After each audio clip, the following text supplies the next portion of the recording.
Hello friends, आज मी तुम्हाला मूग डाळीचं वरण करून दाखवणार आहे। तर त्यासाठी लागणारे साहित्य आहेत। मी ते 50 ग्राम मूग डाळ घेऊन धुवून साफ करून घेतलेली आहे। थोडीशी हळद, हिंग, 4 ते 5 लसणाच्या पाकळ्या, थोडासा कढीपत्ता, 1 चम्मच जिरं, 1 चम्मच राई, चवीनुसार मीठ आणि तेल।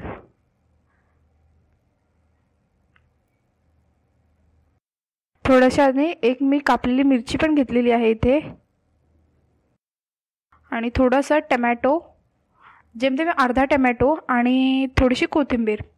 तर सर्वप्रथम मी जी मिरची आणि डाळ एकत्र करून घेतलेली आहे त्यात मी आता एक अर्धा ग्लास पाणी टाकणार आहे। त्यात मी आता एक पाव चम्मच हिंग टाकलेला आहे, आणि मी आता हे पूर्ण लो फ्लेम वरती 10 ते 15 मिनिटे याला शिजवून घेणार आहे। तुम्ही बघू शकता ही शिजल्यावरती डाळचा रंग कसा चेंज झालेला आहे तो। त्यात मी आता एक अर्धा चम्मच हळद टाकलेली आहे,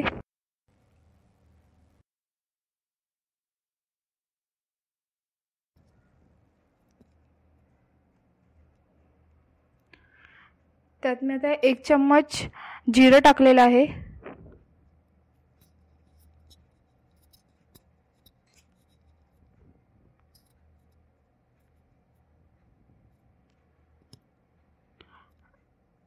आणि पुन्हा मी हे 5 ते 7 मिनिटे याला पुन्हा एक उकळी येऊस्तोवर शिजवून घेणार आहे। तर याला पूर्णपणे उकळी आलेली आहे। मी आता गॅस बंद केलेली आहे।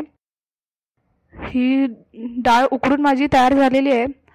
आता फोडणी देण्यासाठी मी एका टोपामध्ये थोडंसं तेल गरम करत ठेवलेलं आहे प्रथम।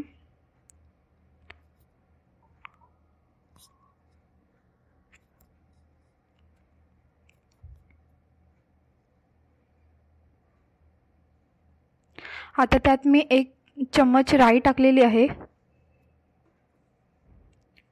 4 ते 5 कढीपत्ता आणि 3 ते 4 बारीक कापलेलं लसूण।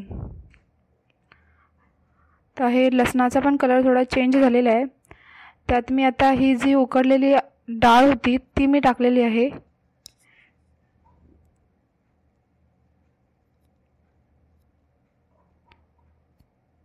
आता त्यात मी एक जेमतेम अर्धा ग्लास पाणी टाकलेले आहे।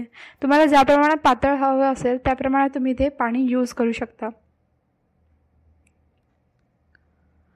आता त्यात मी चवीनुसार मीठ टाकते, आणि अर्धा कापलेला टोमॅटो। आता हा टोमॅटो पूर्णपणे शिजेस्तोवर मी 5 ते 10 मिनिटे याला पुन्हा शिजवून घेणार आहे। 5 ते 10 मिनिटे झालेली आहेत, त्याला छान अशी उकळी पण आलेली आहे।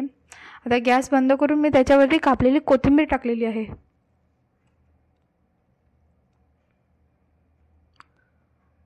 ही डाळ माझी रेडी झालेली आहे।